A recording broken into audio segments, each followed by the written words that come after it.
Hello students, welcome to the SS tutorials. आज हम लोग ओवेंस ब्रिज स्टडी करेंगे। इस ब्रिज के ज़रिए भी हम लोग इंडक्टेंस मेज़र करते हैं। इससे पहले हम लोग स्टडी कर चुके हैं मैक्सवेल ब्रिज और एंडरसन ब्रिज, और हम देख चुके हैं कि उससे किस तरह से इंडक्टेंस मेज़र किया जाता है।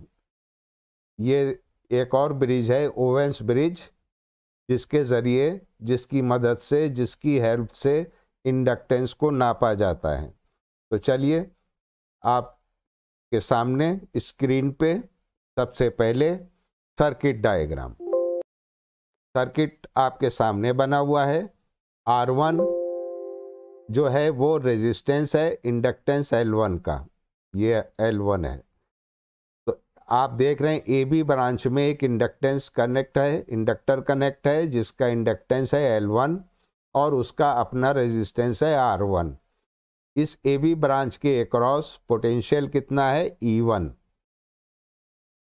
बी और सी आर्म में कनेक्ट किया है एक फिक्स्ड रेजिस्टेंस R3 और इसके अक्रॉस पोटेंशियल है कितना? E3। इस ए और डी ब्रांच में आप देख रहे हैं एक वेरिएबल रेजिस्टर है R2 और एक वेरिएबल कैपेसिटर है C2। इसके अक्रॉस पोटेंशियल कितना है? E2। सी और डी ब्रांच में फिक्स्ड कैपेसिटर C4 कनेक्ट किया हुआ है। इसके अक्रॉस पोटेंशियल कितना है? E4। और जो आपने सप्लाई कनेक्ट करी है उसका पोटेंशियल है E। ब्रिज बैलेंस है, यानी ये डिटेक्टर में कोई भी करंट फ्लो नहीं हो रहा है। राइट हैंड साइड में सर्किट डायग्राम बना हुआ है, उस फेजर डायग्राम बना हुआ है। तो आप देख सकते हैं I1 रेफरेंस लिया हुआ है। ए बी ब्रांच में पोटेंशियल कितना ड्रॉप हो रहा है? I1 into R1। तो I1 R1 का फेजर पहले ये बना लिया, ठीक। इसके अक्रॉस पोटेंशियल कितना है? E1। E1 किसके बराबर है? I1 R3। I1 R3। चूंकि ब्रिज बैलेंस है तो जो करंट ए बी ब्रांच में फ्लो हो रहा है वही करंट बी सी ब्रांच में भी फ्लो होगा, ये हम जानते हैं। तो आई ए बी जो है वो किसके इक्वल होगा बच्चों?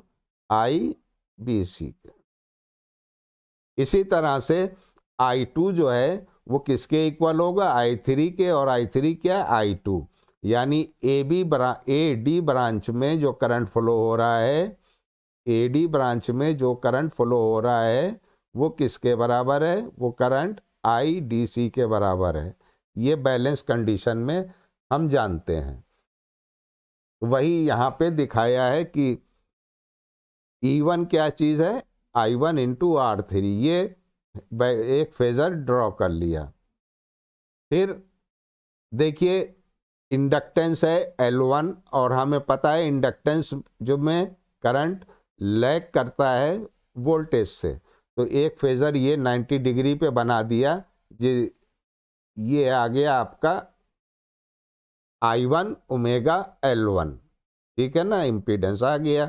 और उसको I1 से मल्टीप्लाई कर दिया, चूंकि ये करंट फ्लो कर रहा है तो वो क्या चीज़ हो गई? E1। ये आ गया E1। 90 डिग्री पे ये हमने इसको दिखा दिया। I2 R2, अब इस रेजिस्टेंस को थोड़ा सा वेरिएबल इसलिए वेरी किया ताकि हमको जो है बैलेंस कंडीशन मिल जाए। तो बैलेंस कंडीशन में मान लिया रेजिस्टेंस R2 है तो पोटेंशियल कितना हो गया? I2 into R2। तो I2 R2 क्या किस डायरेक्शन में बनेगा? जिस डायरेक्शन में करंट I2 फ्लो कर रहा है। ये देखिए करंट I2 यहाँ पे फ्लो कर रहा है, तो ये हो गया I2 R2 उसी डायरेक्शन में। अब इसमें हमने एक लाइन ड्रॉ करी और ये रिजल्टेंट हमारे पास आ गया, जिसको हम कहते हैं E1 या E2। चलिए इसका मैथमेटिकल डेरिवेशन हम लोग समझने की कोशिश करते हैं। बैलेंस कंडीशन में हमें पता है कि ये वाला इम्पीडेंस ए बी में जो इम्पीडेंस है वो इक्वल होगा सी डी में। तो ये तो हमने लिख दिया कि L1 जो है वो अननोन रेजिस्टेंस, अननोन इंडक्टेंस है जो कि हमें मेजर करना है। R2 जो है वो वेरिएबल नॉन इंडक्टिव रेजिस्टेंस है। R3 फिक्स्ड रेजिस्टेंस है जैसा कि अभी सर्किट में दिखाया है। C2 वेरिएबल कैपेसिटर है और C4 फिक्स्ड कैपेसिटर है जो कि चौथी आर्म में लगा था जो आपने देखा। अब आइए हम बात करते हैं इसकी इक्वेशन की। तो देखिए ये जो इम्पीडेंस है ये किस ब्रांच का है? ये इम्पीडेंस है ZAB ब्रांच का, ठीक।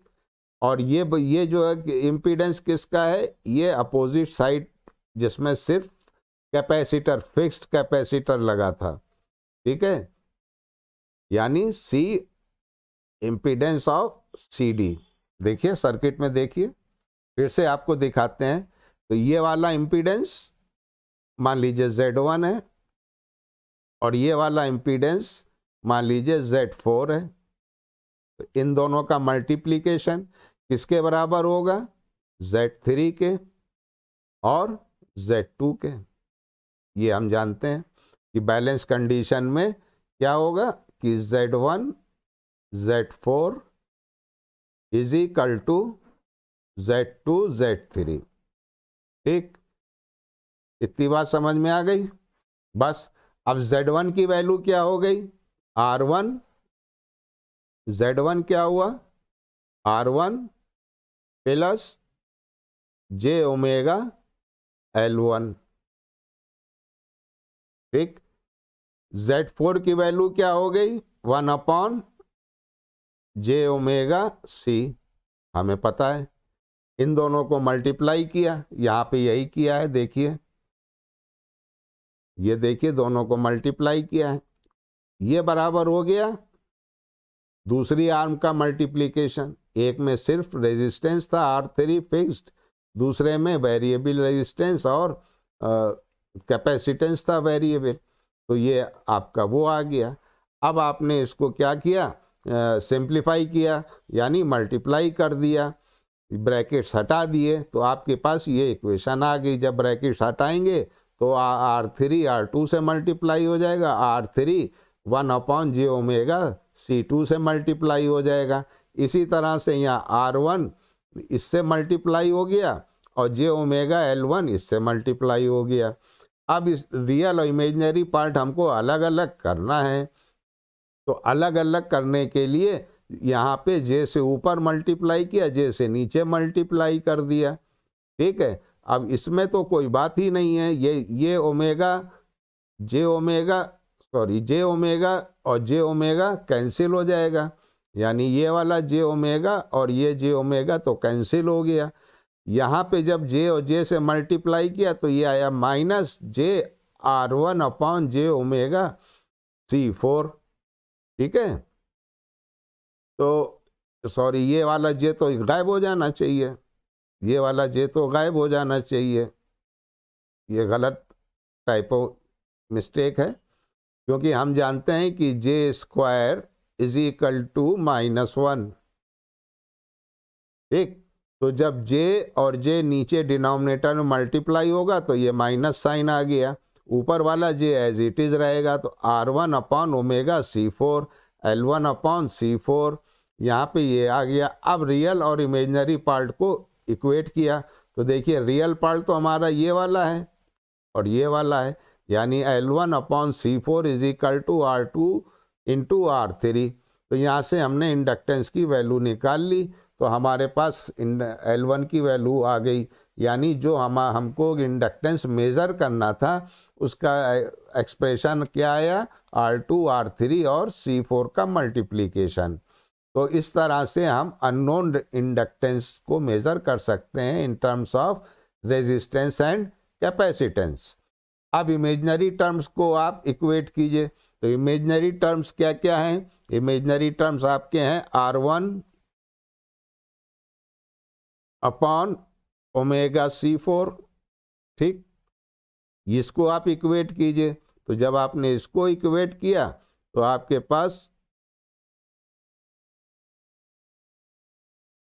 पास क्या आ गया, आपके पास आ गया R3, यहाँ पे दिखा देते हैं हम आपको, minus J R1 upon omega C4 minus J R3 upon omega C2। तो ये माइनस जे और माइनस जे कैंसिल हो गया, तो R1 की वैल्यू आपके पास आ गई। तो अननोन इंडक्टेंस का जो अपना रेजिस्टेंस था उसकी भी वैल्यू मालूम हो गई, और जो इंडक्टेंस था उसकी की भी एक्सप्रेशन हमने निकाल लिया R2 R3 और C4 से।